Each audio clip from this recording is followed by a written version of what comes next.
Unidos. Mas houve uma flexibilização dessas regras, né, para a exportação de madeira, quer dizer, retirou-se um documento específico. Cuidado com as palavras.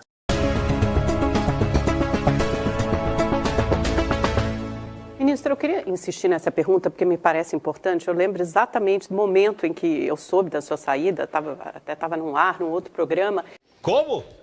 E veio como uma surpresa, porque o presidente Bolsonaro havia elogiado o senhor, a sua gestão, acho que no dia anterior, se não me engano. Eu queria me aprofundar um pouco nesse contexto, né, da sua saída. Então, por um lado, a gente tem uma pressão internacional muito forte de críticas à política ambiental do presidente Bolsonaro e, de outro, avanço de investigações, inclusive com uma operação da PF poucas semanas antes. O senhor foi um dos alvos e outras pessoas também no Ministério do Ambiente. Eles investigam justamente isso que o Lacombe falou, uma das investigações, né, sobre o suposto favorecimento a madeireiros nessa exportação de madeira ilegal. Inclusive, a denúncia, o alerta veio dos Estados Unidos. Eu queria saber se, em que medida esses fatos influenciaram a sua decisão de deixar o Ministério, esses processos, essas investigações, melhor dizendo, foram para a primeira instância, se isso o favorece, se isso pesou na sua decisão?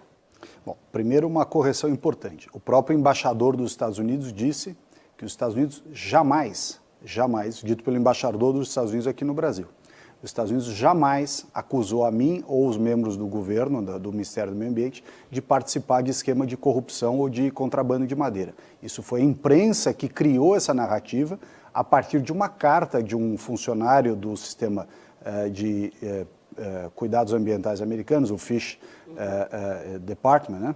Nature, Fish and Land Department, que é o equivalente ao quê? Ao IBAMA? Que seria o IBAMA americano. Em que ele nota ou reflete, né, de que cargas de madeira que chegaram nos Estados Unidos apresentam, ou podem apresentar, e ele fez uma investigação junto com empresas europeias, etc., irregularidades. Isso não tem nada a ver com dizer que o governo brasileiro, ministro ou funcionários do governo, estão envolvidos em coisa nenhuma. Ele nunca disse isso. Isso foi uma mentira criada por algumas reportagens. Os Estados Unidos denunciou o esquema. Não denunciou o esquema coisa nenhuma. Ele disse que, de fato, tinham cargas de uma empresa privada, que não tem nada a ver com o governo, ou algumas empresas privadas, que podem ter irregularidades ou que têm irregularidades. Não tem nada a ver com o governo isso. Segundo, essa acusação de que nós fizemos favorecimento de madeireiro, contrabando de madeira, é ridícula. Não tem outra palavra para dizer isso que não seja essa, ridícula. Tanto que quando você pergunta, fortes indícios, quais são os indícios? Nenhum foi apresentado. Há movimentações financeiras, nenhuma foi apresentada, nada foi apresentado. O ministro Alexandre de Moraes apresentou nessas movimentações atípicas no escritório de advocacia do qual o senhor é sócio, de milhões de reais. Sabe o que é a movimentação atípica que consta ali? Eu fiz uma aplicação na Bolsa num dia e desapliquei 4 dias depois. Aplicação de Bolsa. Isso é ridículo. Você ter uma movimentação de bolsa de valores do meu próprio recurso, na minha conta bancária, dizendo, não tem, tanto que eu perguntei, qual é a movimentação? Não tem. Aliás, nem minha, nem de ninguém. O coitado de um funcionário do IBAMA, que disseram que tinha movimentação suspeita, ele bateu o carro e recebeu o seguro do automóvel.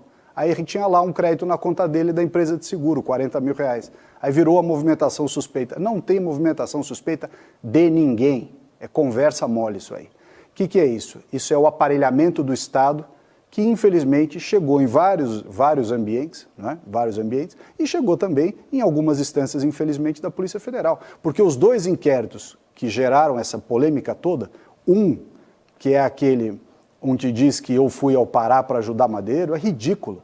Tanto é ridículo que não teve uma diligência até hoje. O segundo, que diz que o IBAMA, o presidente do IBAMA, tomou uma decisão, que é o segundo inquérito, que é esse que você se referiu agora, que diz que o presidente do IBAMA tomou uma decisão equivocada tecnicamente para favorecer, não tem decisão equivocada nenhuma, essa decisão já era para ser tomada, está lá nos documentos do IBAMA, há mais de 4 anos. Mas houve uma flexibilização dessas regras, né, para a exportação de madeira, quer dizer, retirou-se um documento específico. Cuidado com as palavras. Ali, a discussão, eu não conheço o assunto, eu fui saber do assunto na imprensa, quer dizer, o sujeito enfiou meu nome lá no meio para tentar criar um fato político, porque a decisão técnica do presidente do IBAMA, e que tudo indica que está correta, ela não teve nada a ver comigo. Ele tomou, do ponto de vista técnico, dentro do IBAMA, em razão de uma discussão técnica que já vem de 2017. Desde 2017, os funcionários do IBAMA já reconhecem que é uma norma de 2011, não deveria estar mais sendo aplicada e não é mais aplicada na prática. O que fez o presidente do IBAMA? Simplesmente reconheceu uma situação de fato dizendo a instrução normativa número tal, que eu não sei qual é, não está sendo mais aplicada. Ela não é mais aplicável, porque ela é anterior ao Código Florestal e hoje em dia, em razão das regras do Código Florestal, essa norma se tornou obsoleta. Aliás, lembro aqui um detalhe. O delegado Saraiva, que fez essa denúncia contra mim num primeiro caso, quando perguntado no Roda Viva sobre o segundo caso, que é esse da Madeira, ele foi perguntado por o jornalista André Borges do Estadão. Delegado, o senhor concorda com a alteração da regra feita pelo presidente do IBAMA? O delegado falou assim, concordo. A regra alterada pelo presidente do IBAMA está correta e não tem malefício nenhum. Delegado da Polícia Federal. Então veja só o escarcéu que se criou em cima do nada, do nada. Então essa é uma realidade que precisa ser dita.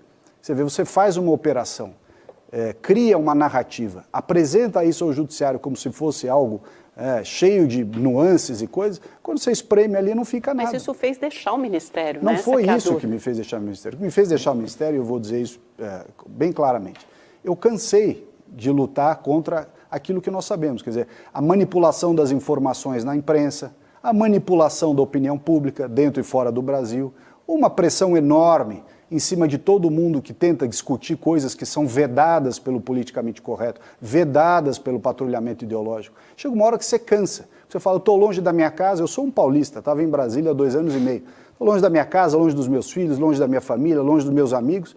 Uma hora que você fala assim, cansei, passo o bastão para o próximo, perfeitamente.